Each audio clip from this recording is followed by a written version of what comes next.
नमस्कार। म सदा चाहिँ आज पनि ओमकार विशेषमा उपस्थित भएको छु। हरि घिमिरे देशको समसामयिक राजनीतिक विषयहरूलाई केन्द्रबिन्दुमा बनाएर हरेक हप्ता मङ्गलबार बिहान यसै समयमा प्रत्यक्ष प्रसारणमा गरिने यो कार्यक्रममा म मेरा सम्पूर्ण दर्शकवृन्दहरूलाई हार्दिक आभार व्यक्त गर्दछु र म आज समग्र यो देशको राजनीतिक अब यतिखेर संविधान पनि पूर्ण रूपमा कार्यान्वयन नभएको अवस्था उठिरहेको छ र देशले गति लिन नसकेको सर्वत्र चिन्ता र चासोको विषय बनिरहेको छ र यसै विषयमा म केन्द्रित रहेर नेपालको राजनीतिलाई नै केन्द्रबिन्दुमा राखेर म आज नागरिक समाजका अगुवा 2072 सालको संविधान सभाका एकजना स्वतन्त्र सदस्य र राजनीतिक विश्लेषक श्याम श्रेष्ठलाई मैले आजको स्टुडियोमा म निम्ति आएको छु र म उहाँलाई स्वागत गर्छु। श्यामजी नमस्कार। नमस्कार श्रोताहरू सबैलाई पनि नमस्कार। आराम हुनुहुन्छ नि? ठिकै छु। मैले अलिकति विषयवस्तुलाई प्रारम्भमा अलिकति पनि भने हैन, यहाँ चाहिँ अब नागरिक आन्दोलनको अगुवा पनि हुनुहुन्छ, अगुवाई पनि गर्नुभयो यहाँले र फेरि लामो समय एउटा वामपन्थी राजनीतिमा पनि यहाँ सक्रिय पनि हुनुभयो र पछि स्वतन्त्र हिसाबमा रहनुभयो है र गणतन्त्रको एउटा अभियन्ता भनौँ अथवा सङ्घात्मक राज्य प्रणालीको अभियन्ता भनौँ होइन, यहाँहरू त्यो ढङ्गले पनि हिँड्नुभयो।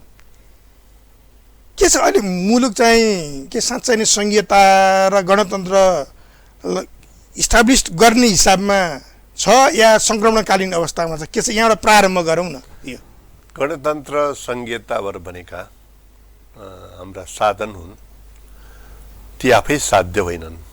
हामी त्यसको लागि त्यो नेपालमा हुनुपर्छ नेपाल देश जस्तो राज्य प्रणाली त्यस्तो हुनुपर्छ, देश बहुजातीय बहुसांस्कृतिक बहुभाषिक राज्य पनि त्यस्तो हुनुपर्छ भन्ने उसमा हामी हिँडेको हो। तर अब अहिले आइपुग्दाखेरि अब यो 65 सालको यता 12 वर्षलाई यदि हामीले मूल्याङ्कन गर्ने हो भने हामीले गणतन्त्र ल्यायौँ, प्रणाली फेर्यौँ, तर पात्र हामीले उही पाइराखेका छौँ, प्रवृत्ति हामीले उही पाइराखेका छौँ। पात्र र प्रवृत्ति फेरिएको देखिँदैन। गणतन्त्रात्मक व्यवस्था छ, राजतन्त्रको प्रवृत्ति बोकेको पात्रहरू छ। सङ्घात्मक व्यवस्था प्रणाली छ, तर एकदमै एकात्मक र एकीकृत प्रणालीको प्रवृत्ति बोकेको नेताहरू छन्। त्यसले गर्दाखेरि गणतन्त्र नै एउटा जोकको पात्र, जोकको विषयवस्तु भएको छ, सङ्घात्मकता पनि। र अहिले जुन ढङ्गले नेपालमा अभ्यास भइरहेको छ गणतन्त्रको र सङ्घात्मकताको, त्यो चाहिँ के हो भने सिपेज नलगाएका राजाहरूको शासन भने पनि हुन्छ र अर्को एकात्मक पञ्चायत भन्दा पनि एकात्मक व्यवस्था पनि भने पनि हुन्छ। त्यो ढङ्गले पावर आफैमा केन्द्रित गर्ने, सबै पावर केन्द्रमा केन्द्रित गर्ने, किनभने त्यो पावरसँग पैसा हुन्छ र त्यो सबै आँखा पैसामा छ। यति भ्रष्ट हुन्छ भनेर नेपाली जनताले परिकल्पना गरेको कुरा थिएन। जस्तो यहाँले जुन भ्रष्टको कुराहरू गर्नुभयो होइन, पात्र र प्रवृत्तिको कुराहरू गर्नुभयो नि, एउटा वामपन्थी एउटा कम्युनिस्टहरू सत्तामा पुगेपछि पतन हुन्छन्, उनीहरूको वैचारिक धरातल पनि स्खलित हुन्छ भन्ने जुन खालको एउटा चर्चाहरू चलिरहन्थ्यो नि, यो के आज आएर प्रमाणित भएको या उनीहरू त व्यक्तिको हिसाबले व्यक्तिको आकाङ्क्षाले यो खालको अवस्था? यो चाहिँ के हो भने कम्युनिस्ट भएपछि स्खलित हुन्छ भन्ने कुनै सिद्धान्त छैन, कुनै त्यस्तो उदाहरण पनि छैन। विश्वमा थुप्रै कम्युनिस्टहरू छन् जसले धेरै राम्रो शासन चलिरहेको छ। उदाहरणलाई क्युबा अब लेनिनहरूको शासन पनि धेरै राम्रो चल्या हो, माओहरूको शासनमा कुनै भ्रष्टाचार थिएन। अब उत्तर कोरिया हेर्ने हो भनेदेखि त्यसले धेरै चाँडो धेरै चर्को प्रगति गरे हो। त्यसकारणले यो कम्युनिस्ट हुने बित्तिकै भ्रष्ट हुन्छ भन्ने कुरा होइन। नेपालका कम्युनिस्टहरू भ्रष्ट भयो। यो कारण के हो त? यसको कारण के हो भने कम्युनिजम भनेको यो रामनामी वस्त्र जस्तो भयो। वस्त्र ओढे पुग्ने, मुखले जपे पुग्ने, तर आचरण व्यवहार दृष्टिकोण कम्युनिस्टको राख्नु नपर्ने त्यो खालको चरित्र भयो। त्यसकारणले भ्रष्ट भयो। उहाँहरूले त्यो यसलाई रातो मुलासँग कम्युनिस्टको तुलना गर्न चाहन्छु। रातो मुला हेर्दाखेरि बाहिर ज्यादै रातो हुन्छ, तर अलिकति काटेर हेर्नुहोस् पुरै सेतोको सेतै हुन्छ। नेपालका कम्युनिस्टहरू रातो मुला कम्युनिस्ट भए। बाहिर आवरण हेर्यो क्रान्तिकारी एकदम चरम क्रान्तिकारी, एकदमै अति क्रान्तिकारी। फेरि भित्र चरित्र हेर्यो, व्यवहार हेर्यो, सेतै सेतो प्रतिक्रान्तिकारी। पुँजीवाद भनौँ न, पुँजीवादी भन्दा पनि चर्को हो। पुँजीवादीहरू पनि एउटा मूल्य मान्यतामा बस्छ।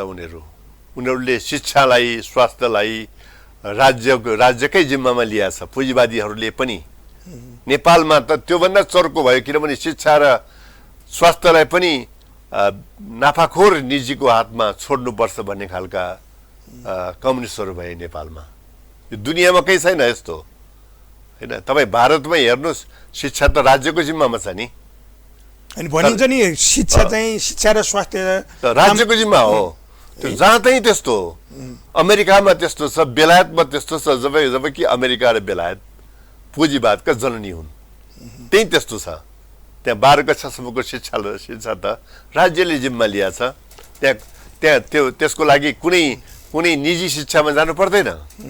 नेपालमा के भनिँदैछ, नेपालका प्रधानमन्त्री आफै के भन्ने हुनुहुन्छ भने ल यो जबै सार्वजनिक विद्यालय हो, त्यो विद्यालयहरू चाहिँ तपाईँहरू निजी नाफाखोरहरूले लिइदिनु पर्यो, होइन भनेर भन्दै हुनुहुन्छ। भनेपछि त्यो के हो भनेदेखि यस्तो खालको कम्युनिजम भए पछाडि अनि पुँजीवाद किन चाहियो, होइन?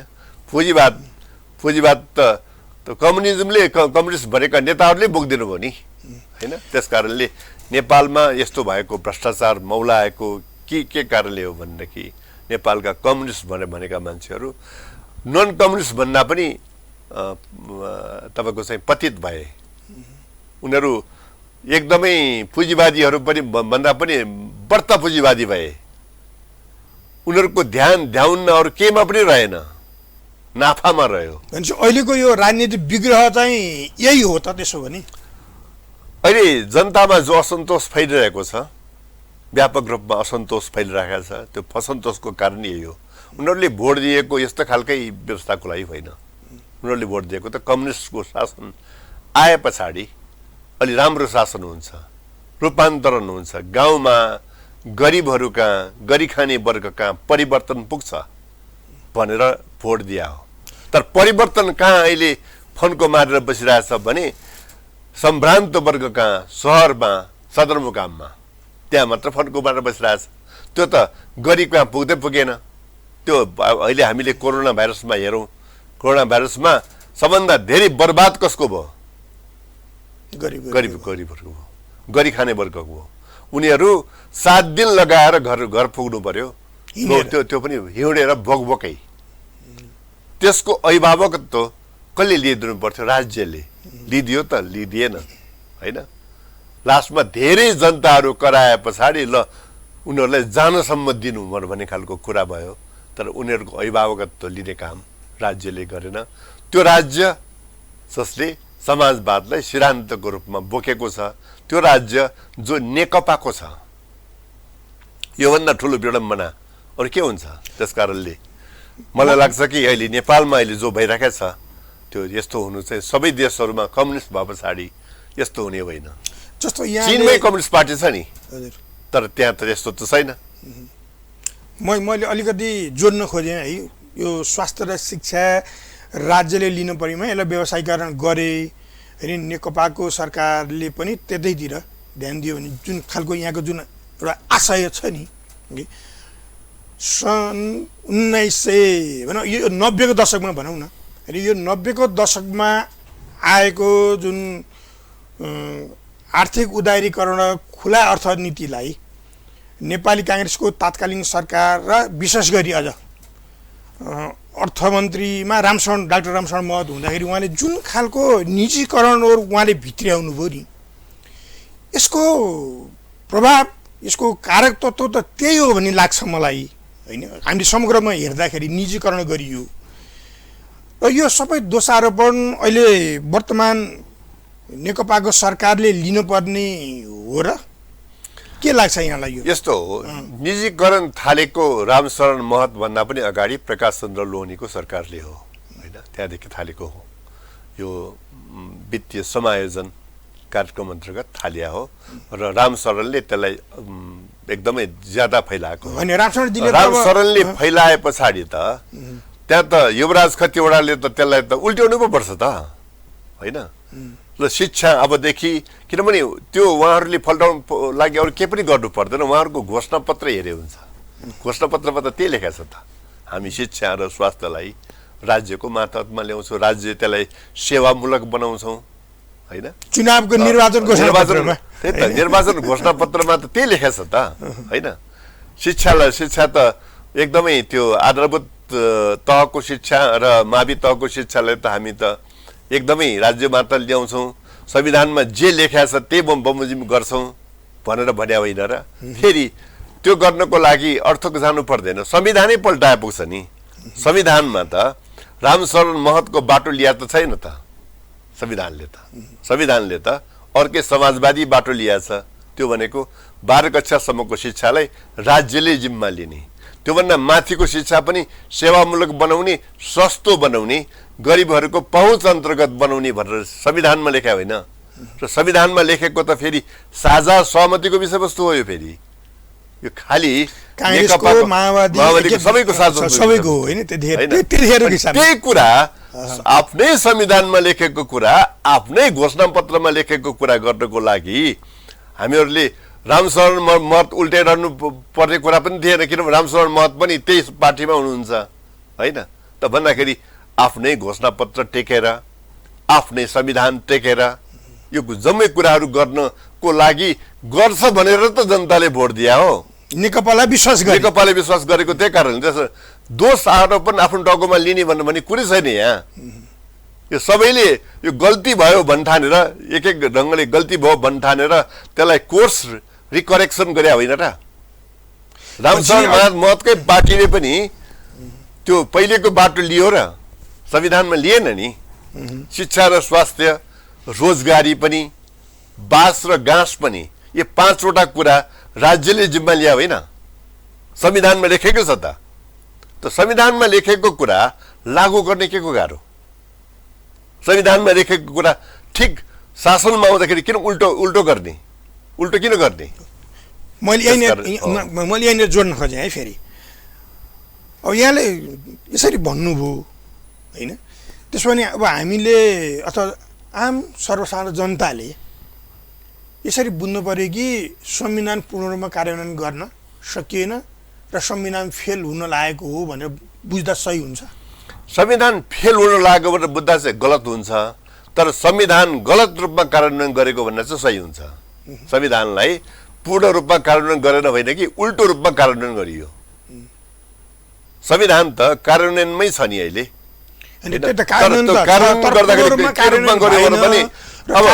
अब संविधानमा लेखेको छ 12 कक्षासम्मको शिक्षा राज्यको जिम्मा भनेर। प्रधानमन्त्री भन्ने हुनुहुन्छ 12 कक्षासम्मको शिक्षा नाफाखोर निजीले जिम्मा लिइदिनु पर्यो भनेर। उल्टो भयो कि भएन? उल्टो हो नि यो त होइन। संविधानमा लेखेको छ स्वास्थ्य तपाईँको राज्यको जिम्मा र निःशुल्क भनेर। अस्पताल जानुहोस् न, सबै सरकारी अस्पताल त्यहाँ शुल्क लिइराखेको छ। उल्टो भयो कि भएन यो होइन? अनि संविधानमा लेख्दै नलेख्नु, जे कुरा कार्यान्वयन नगर्नु छ संविधानमा नलेख्नु नि, लेखेपछि त जनतामा अपेक्षा पैदा हुन्छ नि। यो त कार्यान्वयन हुन्छ अब भनेर मान्छेहरूले अपेक्षा त राख्छ नि। संविधानमा लेखेको छ बास जनताको अधिकार, घाँस जनताको अधिकार लेखेको छ त, होइन? रोजगारी जनताको अधिकार र राज्यको कर्तव्य भनेर लेखेको छ। त लेखे पछाडि त अपेक्षा हुने भयो। तर अपेक्षा भएका मानिसहरू त भट्टाभट तपाईँको चाहिँ ऊ सदा मर्यो, यता तामाङ मर्यो किर्तिपुरमा, भोकाएर मर्या होइन त भन्दाखेरि त्यो त संविधान कार्यान्वयन भएको भयो त, संविधानको उल्टो कार्यान्वयन भएको भयो। त्यसकारणले अहिले भइरहेको पूर्ण कार्यान्वयन नभएको होइन कि उल्टो कार्यान्वयन भइराखेको स्थिति हो। त्यो उल्टो कार्यान्वयन फेरि कसले गरिराखेको भयो भनेदेखि समाजवादी सरकारले, समाजवादलाई झन्डा बनाएको सरकारले। यसो भने पछाडि अनि मान्छेहरू वितृष्णा हुँदैन। त्यसकारणले सब घोषणा पत्रमा एउटा कुरा, व्यवहार अर्को कुरा। अब के हुन्छ त यो यहाँले यसो भन्दा अनि यसो भन्दाखेरि के हुन्छ भने अबको डिरेक्सन के हो? अबको डिरेक्सन भनेको के हुन्छ भने आम जनताले यो जुन ढङ्गले घोषणापत्र पनि लागू नगर्ने सरकारलाई भोट दिँदैन, होइन? यही उसमा जाने हो भने होइन, योभन्दा बढ्ता गयो, जनता धेरै नै असन्तुष्ट भयो भने अब यो व्यवस्था पनि पल्टाउन सक्छ, होइन? त्यसकारणले अहिले व्यवस्था पल्टाउने बिन्दुमा पुगेको छैन। तर मान्छेहरूले के देखेर छन् भने यो घोषणा, यो जुन संविधानमा लेखेको छ त्यो लागू गर्ने पार्टी खोजिरहेछ। यहाँ जे लेखेको छ त्यो अक्षरशः लागू गर्ने कसले? समाजवादमा लेखेको छ समाजवाद उन्मुख व्यवस्था भनेर, त्यो लागू गर्ने कसले अब भनेर त्यसको खोजी छ अहिले। र अहिले स्थिति के छ त भने राजनीति कता गइरहेछ भने तपाईँको चाहिँ तलदेखि माथिसम्म अहिले यो भ्रष्टाचार ओढेर बसेको जो सरकार छ त्यो भ्रष्टाचार मुक्त कसरी होला खोजियो छ। संविधानमा जुन लेखेको छ अधिकार भनेर, जनताको अधिकार भनेर, त्यो अधिकार कार्यान्वयन त्यसको व्यवहारमा अनुवाद कहिले होला, कोबाट होला, खोजी त्यसको छ। यो बाटो हुँदैन भन्ने कुरा त परिपक्व छ। जस्तो अब यो यहाँले यसो भनिरहँदा के स्थिति आयो भने नि, हिजो पञ्चायतमा अहिलेका राप्रपा भन्ने जुन दल थिए, हिजो पञ्चायतका हस्तीहरू यिनै थिए, होइन? र नेपाली काङ्ग्रेसले पनि शासन गर्यो र अहिले हुँदाहुँदै नेकपाले पनि शासन गरेको एउटा अवस्था छ। नेकपाका त 5 जना नै प्रधानमन्त्री भए, मनमोहनदेखि अहिले केपी ओलीसम्म आउँदाखेरि 5 जना प्रधानमन्त्री भए। पात्रता यिनै हुन् नि। फेरि यहाँले यसो भन्दा पात्रता यिनै हुन्। अब नयाँ दल कुन चाहिँ आउन सक्छ यहाँ र कसले नेतृत्व लिन सक्छ? अब यस्तो कुरा हो कि मान्छेहरूले अब कस्तो हुन्छ भनेदेखि यो जुन सिंहदरबारको जुन नाली छ नि, सिंहदरबारको नालीभित्र पस्दाखेरि, यहाँबाट पस्दाखेरि प्रचण्ड, केपी ओली, त्यहाँबाट निस्कँदाखेरि कमल थापा खोज्या होइन। त्यो नालीलाई नै मान्छेले परिवर्तन गर्न खोज्या। यो जुन नाली, यो भ्रष्टाचारयुक्त जो नाली छ त्यो नाली ज्यादै दुर्गन्धित हो। त्यो त्यतिखेर 48 साल पछाडि पनि यही नाली थियो, पञ्चायत कालमा पनि यही नाली थियो। यो नाली नै परिवर्तन गर्ने हो भनेको।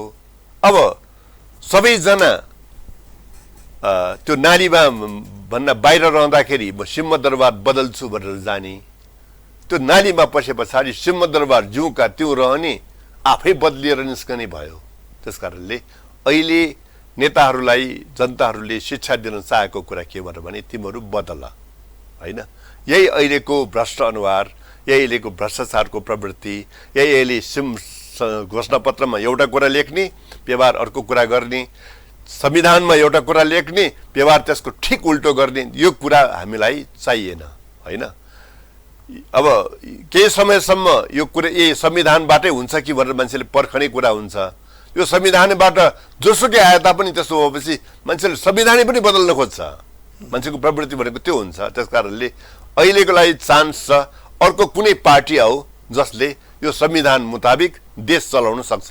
सम्भावना देख्नु भएको छ यहाँले? त्यो त के हो भने जनताको अपेक्षा भए पछाडि सम्भावना भनेको जनताबाट आउने हो। किनभने पावरफुल भनेको जनता हो, तर नेपालको यतिखेरको स्थिति भनेको के हो भने यहाँ लोकतन्त्र हुनुपर्ने दलतन्त्र भइरहेछ। लोकतन्त्र छैन, अझ दलतन्त्र भन्दा पनि अझ व्यक्तितन्त्र दलतन्त्र भन्दा पनि गुटतन्त्र भने पनि हुन्छ, त्योभन्दा मुन्तिर होइन, इन्ट्रेस्ट ग्रुप तन्त्र होइन, त्यो तन्त्र लागू भइरहेछ। त्यस कारणले मान्छेले ल्याएको त गणतन्त्र र लोकतन्त्र हो नि होइन, दलतन्त्र होइन, गुटतन्त्र पनि होइन होइन, या त यो स्वार्थ समूहको तन्त्र पनि होइन। अहिले लागू भइरहेछ के भन्दाखेरि त्यो तन्त्र लागू भयो। त यो तन्त्रलाई मान्छेहरूले मिल्काउँछ। तपाईँ हामी जस्ता मान्छेहरूलाई मनपर्छ यो परिवर्तन।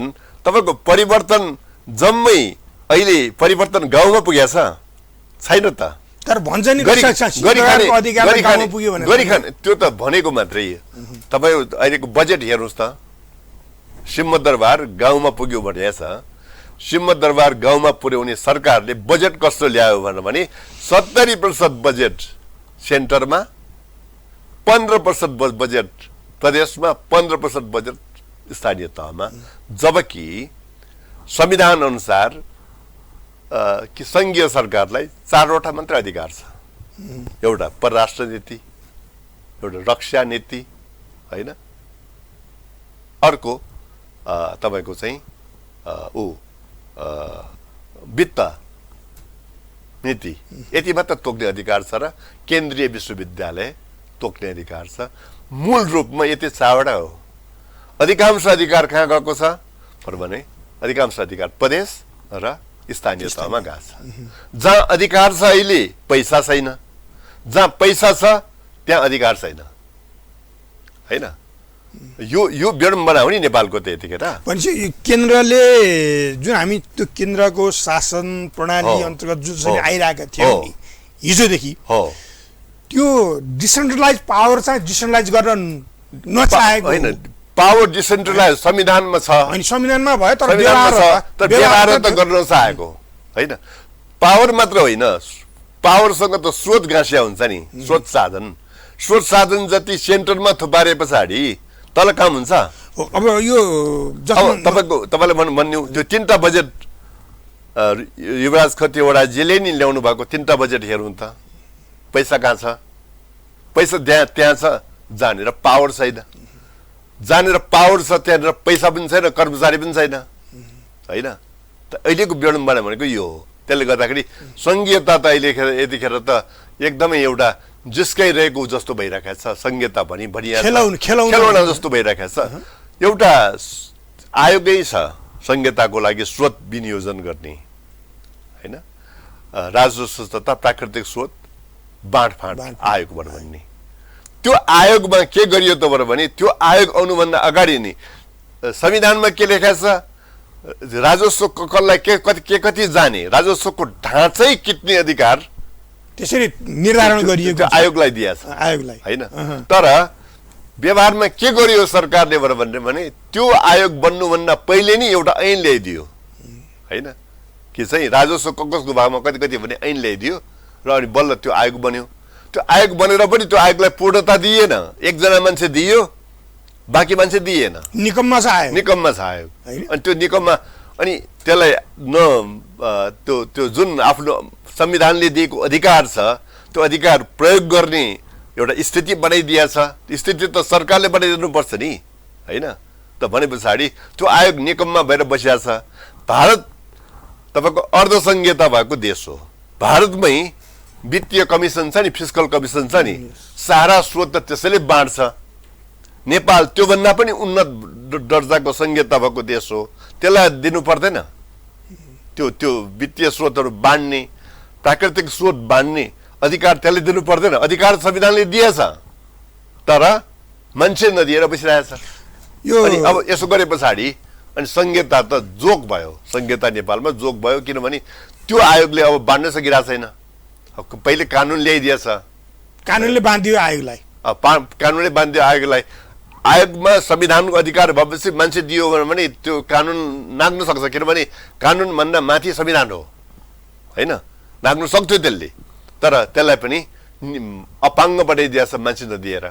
भने पछाडि अनि गर्न खोजेको कुरा के, एकातिर वित्त स्रोतको 70% माथि राख्ने, तल 15% दिने, अधिकार गाउँमा पुग्यो भन्ने, अधिकार चाहिँ गाउँमा पुग्यो भन्ने। अनि यो भनेको त गाउँका मान्छेलाई त यो त के हो भने यो के जोक गरे हो भने जस्तो लाग्दैन। जस्तो म यहीँनिर अलिकति जोड्न खोजेँ है, हामीले अलिकति जति पनि अहिले बौद्धिक वर्गहरू होइन एउटा के देखेको छ भने नि सरकारप्रतिको मात्र एउटा आक्रोश, सरकारको विरोध गर्न सकियो भने हामीले त न्याय गरेका छौँ जनतालाई भने जस्तो एउटा देखिन्छ होइन। तर सरकारका अवयवहरू पनि त्यो पनि चलायमान हुनुपर्ने हो र उनीहरू राज्यको स्थायी सरकार भनेको त निजामती हो नि होइन र। ऊ निजामती सरकार जो छ, निजामती कर्मचारीहरू छन्, हामी स्थायी सरकार भनेर भन्छौँ, उनीहरूले पनि त त्यो खालको पोलिसी मेकिङ लेभललाई होइन उनीहरूले त्यो व्यवस्था कसरी जानुपर्छ, डेलिभर कसरी गर्नुपर्छ भन्ने खालको म्यासेज दिन नसकेको हो कि। हामीलाई अब यो सरकारप्रति बौद्धिक हुने बित्तिकै विरोध गर्नु छैन। पहिलो कुरा यो सरकार आउँदाखेरि अथवा यो नेकपा बनेर ठुलो हुँदाखेरि खुसी हुनेहरू हामी हौँ। यो सरकारलाई ठुलो एउटा अवसर पनि आएको थियो, किनभने यो नेकपा यति ठुलो भएको थियो कि यो एसियाकै चौथो ठुलो कम्युनिस्ट पार्टी भएको थियो। हामी पर्चै बाँडेर हिँडे हौँ चुनावमा यो सरकारलाई नेकपाको लागि, नेकपा त्यतिखेर जितोस् भनेर लु, किनभने यो ठुलो एउटा रूपान्तरणकारी अवसर आयो भनेर होइन, त्यो खुसी लाग्यो हो। तर त्यो स्थिति उल्टाएको कसले? हामीले त उल्टाएको होइन, हामी त जिम्मेवार छैनौँ। उल्टाएको त आफैले हो नि, संहिता कार्यान्वयन नगरेर गणतन्त्रलाई होइन। उल्टो गणतन्त्रको बेलामा पनि तपाईँको धर्मनिरपेक्ष देशमा राष्ट्रपति उहाँ चाहिँ मसेन्द्रनाथको भोट उतार्न गएर होइन, त्यहाँ त हिजो जे थियो राजतन्त्रको जे थियो त्यतै कुरा गरेको कसले? हामीले त होइन, त्यो त सरकारले हो। आफ्नै घोषणापत्र लागू नगरेको कसले? हामीले त होइन होइन। संविधानको उल्टो काम गर्न थालेको कसले हो? हामीले त होइन। यो त हामी बौद्धिकहरू भनेको के हुन्छ त भने बेसिकली उनीहरू प्रतिपक्ष नै हुन्छ, न्युट्रल हुन्छ, प्रतिपक्ष नै हुन्छ होइन। तर यो सरकारलाई चाहिँ एउटा ठुलो अवसर आएको थियो। यस्तो ठुलो अवसर हमेसा इतिहासमा कसैलाई आउँदैन। यो अवसर बिपी कोइरालालाई आएको थियो, उनले के गरेर देखाए। यो अवसर प्रचण्डलाई पनि आएको थियो 65 सालमा, उनले केही गर्न सकेनन्। र यो अवसर फेरि अहिले आएको। 2/3 सरकार तपाईँको माथि हेर्नुहोस्, एसियाकै चौथो ठुलो कम्युनिस्ट पार्टी माथि झन्डै 2/3 सरकार, 7वटा प्रदेशमा मध्ये 6वटामा आफ्नै सरकार, 753वटा मध्ये 410वटा भन्दा ज्यादामा आफ्नै पकड। अनि यति ठुलो उसलाई राम्रो काम गर्नको लागि छेक्ने कसले? उसको घोषणापत्रमा लेखे जस्तो भूमि सुधार उसले थालेको भएदेखि मान्छे कति खुसी हुन्थे होला। संविधानले निर्देश गरेको समाजवाद भनौँ न, संविधानले निर्देश गरेको समाजवाद, शिक्षा र स्वास्थ्य, रोजगारी, घाँस बाँस कपास होइन, यो कुरा जनतालाई दिने कुरा थालेको भएदेखि उसलाई रोक्छ कसले? रोक्ने त के पनि छैन होइन। उसले आफ्नै घोषणापत्रमा 2 वर्षमा खाद्यान्नमा नेपाललाई आत्मनिर्भर बनाउँछु भनेको छ। त्यो कार्यान्वयन गरेको भएदेखि रोक्ने सम्भावना थियो, त्यो सम्भावना थिएन। 5 वर्षमा गरोस् न, 2 वर्षको 12 वर्षमा गरोस् न, थाल्ने त हुनु पर्यो त, सुरुवात हुनु पर्यो होइन। तर गर्यो के भने घोषणापत्रमा लेख्यो 2 वर्षमा खाद्यान्नमा आत्मनिर्भर गर्ने, बजेटमा गर्यो के 90 अरबको कृषि बजेटलाई 40 अरबमा झार्यो। त्यही सरकारले है, जुन सरकारले कृषिमा नेपाललाई आत्मनिर्भर बनाउने 2 वर्षमा भनेको छ होइन। युवराज खतिवडाजी कम्युनिस्ट पार्टीको सरकारको नेतृत्व गर्ने तर पुँजीवादी बजेट लिएर आउने। अर्को वर्ष त्यो भन्दा पनि घटाइयो, अर्को वर्ष होइन भने तेस्रो वर्ष 40 वर्षमा भन्दा मुनि नै छ यो बजेट भने पछाडि। अब तपाईँले हेर्ने त व्यवहार, मान्छेले हेर्ने त कुरा होइन, व्यवहार हेर्छ। व्यवहारमा त के हो त भने जुन सरकारले 2 वर्षमा खाद्यान्नमा आत्मनिर्भर बनाउँछ त्यसले कृषिको बजेट आधा झार्छ होइन। घोषणापत्रमा 5 वर्षमा नेपाल भरि सिँचाइ पुर्याउने भनेर लेखेको छ घोषणापत्रमा। अनि मैले मैले तपाईँलाई के भन्न लागेको हो भनेदेखि अहिले के हो भने यो सरकारले राम्रो काम गर्दाखेरि खुसी हुने सर्वसाधारण जनता पनि हुन्थे, हामी पनि हुन्थ्यौँ।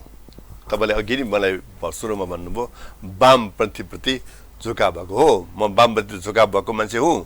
तर वामपन्थी सरकारले राम्रो काम गर्दाखेरि खुसी हुन्छ को त वामपन्थी नै खुसी हुन्छ।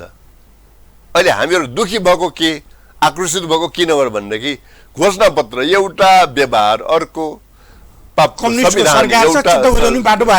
भएन। यो सरकार त जाने नै भयो होइन, सबै लेफ्टहरूको भविष्य जाने भयो यहाँ त। जस्तो यो यसमा नि यो हिस्सेदार, मैले निजामती कर्मचारीको नि अहिले कुरा गरेँ, जो स्थायी सरकार हो भनेर हामीले भनिरहेछौँ होइन, सबैले भन्छन्, हुनु पनि यो फेरि स्थायी सरकार हो। किन हामीले अरू देशको सरकारलाई हेऱ्यौँ भने पनि निजामतीले गभर्न गरेको कुराहरू छ। जस्तो अन्त किन जानु पर्यो र इन्डियाकै होइन, भारतकै, हाम्रो छिमेकी मुलुक भारतकै कुरा गर्ने हो भने त्यहाँको कर्मचारी तन्त्र यति बलियो छ कि उनीहरूले जे कुराहरू दिन्छन् त्यही हिसाबले पोलिटिकल पार्टीहरूले आफ्नो रन गरेको देखिन्छ होइन। तर हामी कहाँ पनि त्यो खालको अवस्था नआउनुको कारण कतै निजामती कर्मचारीले पनि पोलिटिसियनहरूलाई अलिक मिसगाइडेड गरेको हो कि हामीले निजामतीलाई पुरानै संरचनामा राखेको कारणको दुष्परिणाम हो कि यो यहाँले कसरी हेर्नुहुन्छ? तपाईँले धेरै महत्त्वपूर्ण कुरा उठाउनु भयो। निजामती कर्मचारी र न्यायालय यो दुईवटा भनेको जहिले पनि यथास्थितिको पक्षधर हुन्छ, जहाँ पनि, नेपालमा मात्र होइन। यसलाई बदल्न सक्ने भनेको बलियो सरकारले हो। अब यो प्रचण्डको सरकारले खोजे भए बदल्न सक्थ्यो 65 सालमा। होइन, उनले त राजीनामा दिनु पर्ने अवस्था आयो नि। राजीनामा त के हो भने अब काम कुरातिर ध्यान नदिएर कुकामतिर ध्यान दिएर त हो नि होइन। काम भट्टाभट गर्दै गएको भएको। अब पहिलो बजेट त राम्रै ल्याएको थियो नि होइन। त्यो बजेटभन्दा अझ राम्रो बजेट ल्याउँदै गएर राम्रो काम गरे भए त्यो सरकारलाई गर्ने कसले? किनभने 80% सभासदहरू त्यसमा थिए, त्यसमा सरिक थिए। कङ्ग्रेस एउटा मात्र बाहिर थियो होइन। त्यसले अवसर गुमायो। अब यसलाई यो नाली जुन भने नि मैले अघि, एउटा नाली छ, त्यो नालीभित्र पसे पछाडि यताबाट प्रचण्ड पठाउँदा उता कमल थापा निस्कन्छ भने नि, त्यो नाली भनेको यही त ब्युरोक्रेसी त हो नि होइन। त्यो ब्युरोक्रेसीले अब अहिले असहयोग गर्यो भनेर भन्छ। असहयोग गर्यो भने असहयोग गर्नलाई हटाउनु नि त होइन। असहयोग गर्नलाई भट्टाभट हटाउनलाई यो 2/3 सरकारले रोक्छ कसैले होइन। दरो जनताको समर्थन छ। कुनै मान्छेले भ्रष्टाचार गरेर देखायो भने त्यसलाई हटाउनु जनताको समर्थन छ। जनताको समर्थन संसदमा 2/3 लगभग होइन। सारा मान्छेहरूको सब तपाईँ हाम्रो पनि समर्थन, बौद्धिकहरूको समर्थन यसमा हुँदैन। तपाईँले अब त्यो हटाउन नखोजेर नभएको हो यो। त्यसकारणले उनीहरूको स्वभाव, उनीहरूको प्रवृत्ति भनेको जहिले पनि यथास्थिति पक्षधरै हुन्छ। उसलाई बदल्न पर्ने भनेको के हो भने बलियो सरकारले हो। बलियो सरकारले बदल्नै खोजेन, एडजस्ट गर्न खोज्यो।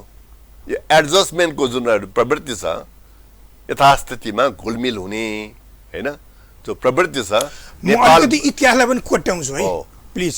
म जस्तो 2048 सालको आम निर्वाचनपछि गिरिजाप्रसाद कोइराला प्रधानमन्त्री हुनुभयो, नेपाली काङ्ग्रेसले बहुमत लिएर आयो होइन।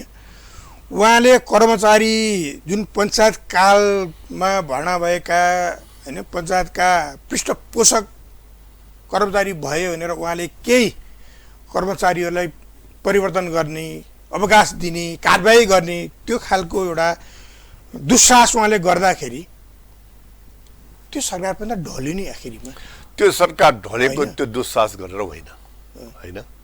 त्यो ढलेको के हो भने पार्टीभित्र नि असहयोग हुँदाखेरि ढल्या हो। उहाँले फेरि त्यो चुनाव घोषणा पनि गर्नु पर्दैन थियो। उहाँको पार्टीमा दरिलो स्थिति थियो होइन। म फेरि चुनावमा गए पछाडि फेरि चाहिँ नि म बढ्ता बहुमत ल्याउँछु भनेर भन्ने उहाँलाई बढ्ता दुर्विश्वास भनौँ न, त्यही गर्दाखेरि ढल्या। कर्मचारीले गर्दा त्यो ढल्या होइन होइन पहिलो कुरा। फेरि उहाँले कर्मचारी जो हटाउनु भयो, त्यो कर्मचारी हटाएर आफ्नो कङ्ग्रेसकै कर्मचारी उहाँले ल्याउन मन पराउनु भयो, त्यो होइन नि।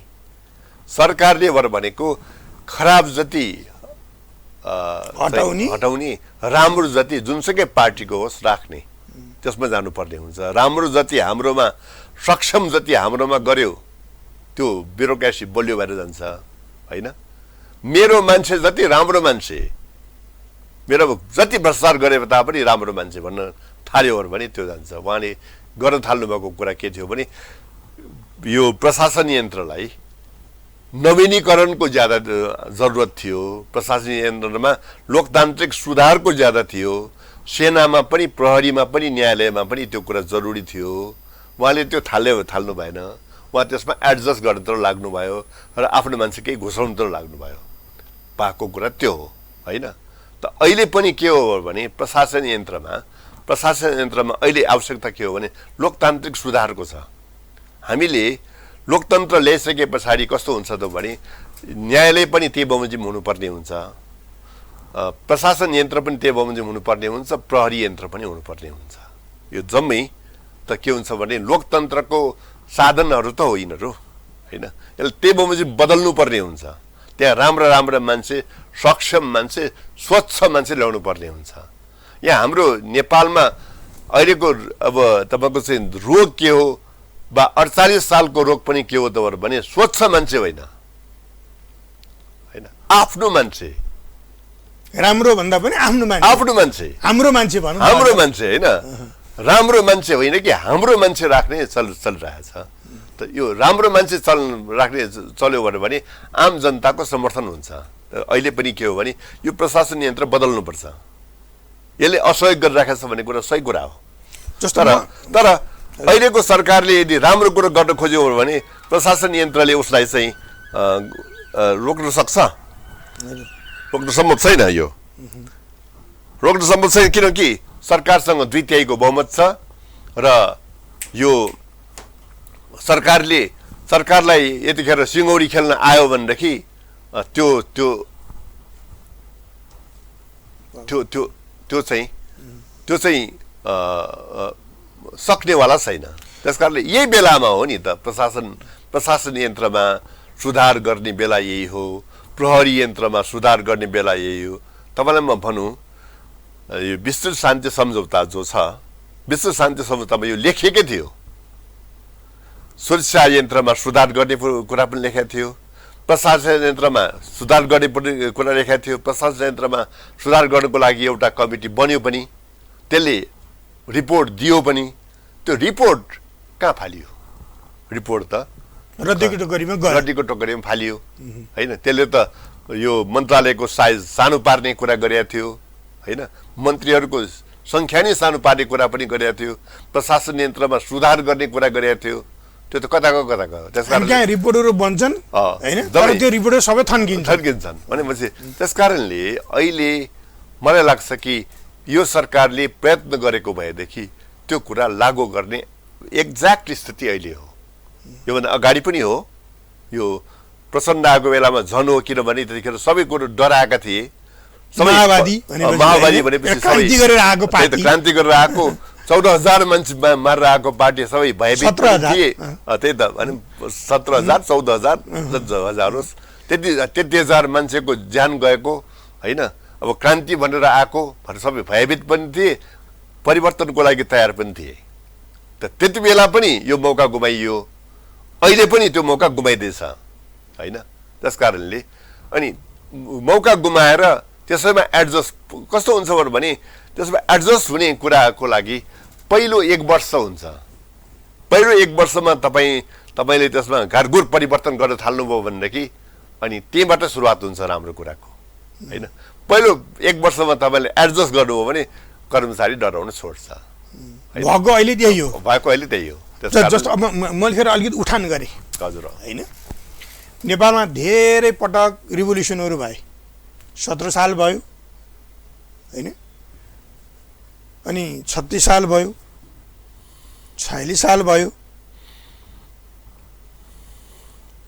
आएर 62-63 को आन्दोलनले त राज संस्था नै फाल्यो र संघात्मक राज्य प्रणाली स्थापना भयो, शासन फेरियो। तर हाम्रा जुन अवयवहरू हुन् नि सरकार सञ्चालन गर्ने जुन अवयवहरू हुन्, जस्तो यहाँले अहिले भन्नुभयो न्यायालय, सुरक्षा निकाय, निजामती कर्मचारी, होइन, यो खालको संरचना चाहिँ हामीले फेर्न सकेनौँ, अर्थात् राजनीतिक दलहरूले फेर्न सकेनन्। जसले एउटा क्रान्ति गर्छ नि, जसले एउटा आन्दोलन गर्छ, भोलि त्यो ठाउँमा म पुगिसकेपछि मैले यो हिसाबले राज्य सञ्चालन गर्नुपर्छ भन्ने खालको उहाँले त परिकल्पना गर्न नसक्नु भएको हो, अथवा नेतृत्व त्यहाँनिर चुक्यो, पार्टीहरू त्यहाँनिर चुके। अब के भन्नु चाहिँ यस्तो हो, त्यसमा चाहिँ अब उनीहरूले नसकेको होइन, नचाहेको हो। अहिले नसक्नेको स्थिति छ र आँट्यो भने त सक्ने स्थिति हो नि। यतिखेर नसके कहिले सक्ने, यति धेरै बहुमत हुँदा नसके कहिले सक्ने, यो यतिखेर नगरे कहिले गर्ने, यिनै मान्छेले नगरे कसले गर्ने भन्ने कुरा हो क्या। त नगरेको कुरा हो। इच्छा नै नराखे पछाडि प्रयत्न गरेर कसैले तपाईँको रेजिस्टेन्स गरेको स्थिति हो र? रेजिस्टेन्स कसैले गरेको छैन, प्रयत्नै गरिएको छैन, प्रयत्न थालिएको छैन। त्यस कारणले यसलाई नसकेको भनिँदैन। अर्को 36 सालको आन्दोलन भनेको एउटा साधारण विद्यार्थी आन्दोलन हो। त्यसमा साधारण सुधार भयो, त्यो भनेको कुनै रिभोल्युसन होइन, होइन। त्यो पनि अब पाकिस्तानका राष्ट्रपतिलाई जुल्फिकार अली भुट्टोलाई फाँसी दिएको कारणले भएको आन्दोलन मात्रै हो। त्यसकारण त्यसलाई रिभोल्युसन भन्नु नमिल्ला। तर 65 साल रिभोल्युसन हो यो, किनभने राजतन्त्र एउटा रिभोल्युसन हो। किनभनेदेखि एउटा सिस्टम नै फालिएको हो नि, राजतन्त्रको एउटा सामन्ती राजतन्त्रको सिस्टम नै फालेर गणतन्त्र आएको हो। यो रिभोल्युसन हो, यो पोलिटिकल्ली रिभोल्युसन हो।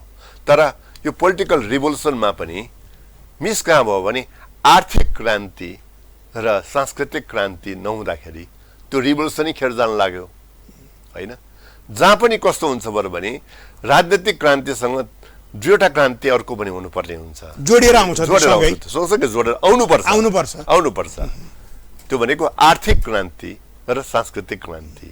सांस्कृतिक क्रान्तिले प्रवृत्तिगत क्रान्ति गर्छ, होइन।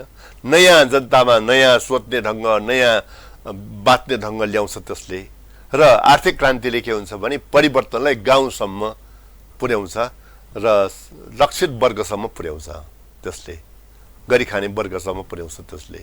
नेपालमा भएको के भयो भने राजनीतिक क्रान्ति ठुलै भयो, तर त्यो क्रान्ति अहिले त तपाईँको चाहिँ सिंहदरबारको टप्पुमै मात्रै घुम्यो। त्यस कारणले त्यो क्रान्ति भएको कि नभएको हो कि सर्वसाधारण जनता, गरिबको लागि, गरिखाने वर्गको लागि मतलबको कुरै भएन, होइन। त्यो मुसहरको लागि कुनै क्रान्ति भएको छ अहिले? भएको छैन त, होइन। गरिब वर्गको लागि कुनै क्रान्ति भएको छ अहिले? भएको छैन त, किनभने क्रान्ति त्यहाँ पुगेन। त्यस कारणले अहिलेको स्थिति के हो त भने परिवर्तन यो नेपालमा मिस भएको कुरा के भयो भने आर्थिक क्रान्ति नहुनु, सांस्कृतिक क्रान्ति नहुनु, उल्टो सांस्कृतिक क्रान्ति र आर्थिक क्रान्ति हाँक्नु पर्नेहरू आफै तपाईँको चाहिँ यथास्थितिको दलदलमा भासिनु, त्यो यतिखेरको मेजर कारण हो। यसको कारण नि अलिकति खोतल्न खोजेँ क्या खोतौँ। यसको कारण चाहिँ जस्तो जति पनि अहिले मैले नाम लिएँ, होइन। 7 सालको क्रान्ति हेर्दा सम्झौतामै टुङ्ग्यो, 36 सालको पनि त्यही भएर सामान्य परिवर्तन भयो यहाँले भन्नुभयो, 48 अनि 46-47को जनआन्दोलन पनि सम्झौतामा गरेर टुङ्गियो। राजा संवैधानिक राजा भएर म बस्न पाउँछु र तिमीले आन्दोलन गरेर छोड भनेर त्यो हिसाबको एउटा आयो। र 62-63 सालको आन्दोलन एकातिर जनवादी गणतन्त्र स्थापना गर्ने परिकल्पना लिएर जुन खालको 10 वर्षसम्म जनयुद्ध भयो, त्यो र राजाले माघ 19 को घटनाका कारणले नि, होइन, त्यो घटनाका कारणले हिजो माओवादीलाई आतंकवादी भन्ने शक्तिहरू, काङ्ग्रेस, तात्कालिक नेकपा एमाले, राप्रपा लगायतका जुन दलहरू मिलेर फेरि त्यसैमा गएर एउटा रिभोल्युसन गरे। यहाँले आफैले पनि रिभोल्युसन भनेर भन्नु पनि, होइन। यसलाई चाहिँ हामीले राम्रोसँग व्यवस्थापन गर्न सकेनौँ र त्यो आन्दोलन पनि एउटा सम्झौतामा गएर टुङ्गिएपछि जनताले कसरी अपेक्षा गर्न सक्छ क्या? त्यहाँ त उनी भयो नि। रिभोल्युसन भनेको त पुरै चेन्जेस होइन र भने राज्यको सिस्टम हरेक सिस्टमहरु चेन्ज हुनुपर्ने होइन र अब यो तपाईले जुन भन्नुभयो नि एकदमै महत्त्वपूर्ण कुरा भन्नुभयो तर के हुन्छ त भने यो ६५ को रेभोल्युसनको पछाडिको मेजर फोर्स के थियो भने माओवादी थियो अर्को संसदवादीहरू शक्तिहरू थिए संसदवादीहरूले त धेरै परिवर्तनको एजेन्डा नै राखेका थिएनन् परिवर्तनको धेरै एजेन्डा राखेका थिए कसले भने माओवादीले हैन भयो के त भने 5-10 वर्षको स्थितिमा माओवादी आफै फेरियो माओवादी आफैसँग परिवर्तनको एजेन्डा बाँकी रहेन उ आफै टिक्न सकेन भन्दा होइन उ आफै बदलिया हो सिंहदरबारमा गए पछाडि उ आफै बदलिया हो उ आफै भ्रष्टाचारको दलदलमा फस्यो हैन उ आफै पैसा भनेपछि जे पनि गर्नेमा पुग्यो हैन र उसमा रेभोल्युसनको जो आदर्श थियो त्यो आदर्श बाँकी रहेन उसँग सिद्धान्त बाँकी रहेन आदर्श बाँकी रहेन मूल्य मान्यता बाँकी रहेन उ त समाजवादी मूल्य मान्यता बोकेर आएको हो नि हैन उ पुँजीवादी मूल्य मान्यतामा बदलिन तयार भयो भनिसके पछाडि अरूले के गर्ने अरू त पहिले नि हामीले टेस्ट गरेका पार्टी थियौं हैन कांग्रेसलाई पहिले नि टेस्ट गरिसकेका थियो नि एमालेलाई पनि टेस्ट गरिसकेका थियो एमालेले पहिलो सरकार आएको बेलामा दुईटा 9 महिना सरकारको बेलामा दुईटा महत्त्वपूर्ण काम गरेको थियो उले आफ्नो गाउँ आफै बनाऊ र वृद्ध भत्ता त्यति त गर्न सम्भव हुँदो रहेछ नि त 2 महिनामा यदि खोज्ने हो भने यही ब्युरोक्रेसी अन्तर्गत पनि सम्भव रहेछ त उले गरेको थियो माओवादीले त तपाईको चाहिँ त्यति पनि गरेन के पनि गरेन हैन एउटा तपाईको राजस्वको मात्रा बढाउने काम गरेन के गर्न दिएन भन्ने पनि छ गर्न दिएन होइन यो गर्न दिएन हुँदै होइन गर्न नखोजेको हो नेपालको राजनीतिमा त विदेशीहरुको त प्रभाव छैन गर्न खोजेको भएदेखि जनता साथमा थियो त जनता र पार्टी मिले पछाडि कस्तो हुन्छ त भने त अदम्य शक्ति खडा हुन्छ तपाईलाई म 2063 सालको उदाहरण दियो 2063 सालमा के भयो त भनेदेखि संसदमा राजाले घोषणा गरे हैन घोषणा गरे पछाडि जनताले मानेन हैन वैशाख 8 गतेको घोषणा वैशाख 11-12 गतेको उसमा पुगेपछि मात्रै बल्ल चाहिँ जनताले स्वीकार गरे हो त्यसकारणले आम जनता साथमा भइसकेपछि 17 वटा दल देशका राजदूतहरू गए होइन 8 गतेको घोषणा स्वीकार गर्न भनेर हैन तर अस्वीकार गर्न सक्दो रहेछ त त्यस्तै गरेर तपाईको चाहिँ नयाँ संविधान जारी गर्दाखेरि भारत नि आएको होइन त्यो संविधान नमाने भनेर हैन प्रेसर पनि गरे हो हैन तपाई आफ्नो सभासद हुनुहुन्थ्यो देनेर तर सबै दल मिल्दाखेरि त्यो प्रेसरलाई पनि फाल्न सम्भव हुँदो रहेछ त्यसकारणले जनता र दल मिल्दाखेरि हरेक प्रेसरलाई फाल्न सम्भव हुन्छ जनता त साथैमा थिए दलले नखोज्या हो त्यसकारणले यो अहिले नसकेको कसैले गर्न नदिएको भन्ने कुरा बहानाबाजी मात्रै हो यो हैन रियल कुरा के हो त भने आफै बदलिया हो अब म अलिकति अन्तिममा पनि आउँदै छु हैन अब हामीसँग समय पनि हामी अन्तिममा पुगिसकेका छौं यो बसको अब चाहिँ कसरी जानु पर्ला त के भन्न चाहनुहुन्छ यहाँ अब यो व्यवस्थापनलाई कसरी गर्ने के अब 2 वर्ष बाँकी छ 2 वर्षमा दुईवटा चोइस छ यो सरकारसँग या त आफूले बदलेर देखाउनु पर्यो बदलेर घोषणापत्र बमोजिम गरेर देखाउनु पर्यो संविधान अनुसार गरेर देखाउनु पर्यो समाजवाद उन्मुख भनेको देशलाई समाजवाद उन्मुख बनाउनु पर्यो समाजवाद उन्मुख भनेको मुख मात्र समाजवादतिर फर्काउने होइन समाजवादतिर जाने हो हैन भन्ने कुरा चाहिँ बुझ्नु पर्यो एउटा विकल्प यो विकल्पमा जाँदैन भने यो सरकारलाई कुनै न कुनै जनताको जनमत यसको विरुद्ध जान्छ यसलाई मिल्काउँछ अर्को चुनावमा मिल्काउँछ त्यो चुनावभन्दा अगाडि नै मिल्काउँछ हैन आम जनता त के हुन्छ त भने मस्ट पावरफुल हुन्छ नि हमेशा मस्ट पावरफुल रहेको छ नेपालमा त्यसकारणले त्यो उ त या त चुनाव हो उसको विकल्प चुनावमा फर्काउँछ त्योभन्दा अगाडि नै असन्तुष्टि बढ्यो भने त्योभन्दा अगाडि पनि गर्न सक्छ त्यसकारणले दुईटा विकल्प छ या त जाने या त गरेर देखाउने हैन त्यो विकल्प अब यतिखेर हामी नागरिकहरूसँग पनि विकल्प दुईटै छ त्यो के हो त भने हामीहरूले पनि यतिखेर जे गर्यो त्यो चुप लागेर बसेर हेर्ने स्थिति छैन। यसलाई चाहिँ हामीले निस्केर विरोधमा आफ्नो विरोध दर्ज गर्नुपर्छ र यो कुरा बदल्नको लागि बाध्य पार्नुपर्छ।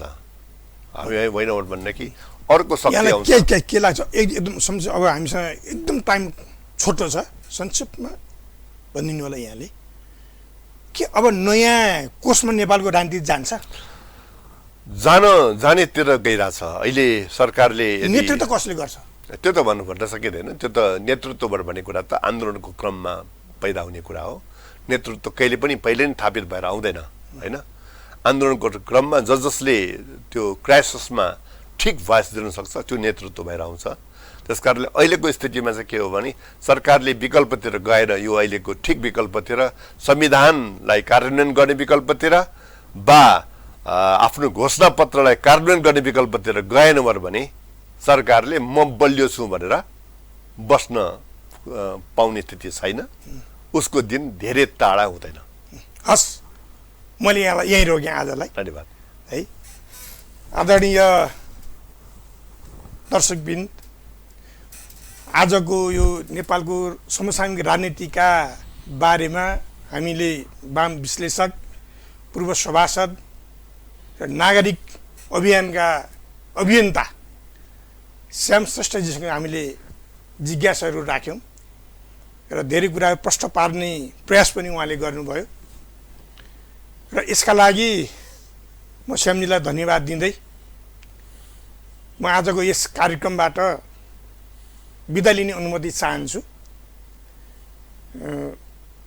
आगामी दिनमा यस्ता विशेष कार्यक्रम लिएर फेरि पनि उपस्थित हुनेछु म अर्को हप्ता। त्यो दिनजेलसम्मको लागि म हरि घिमिरे लगायत मेरो टिमलाई बिदा दिनुहोला र ओमकार टेलिभिजन हेर्दै रहनुहोला। हस्, नमस्कार।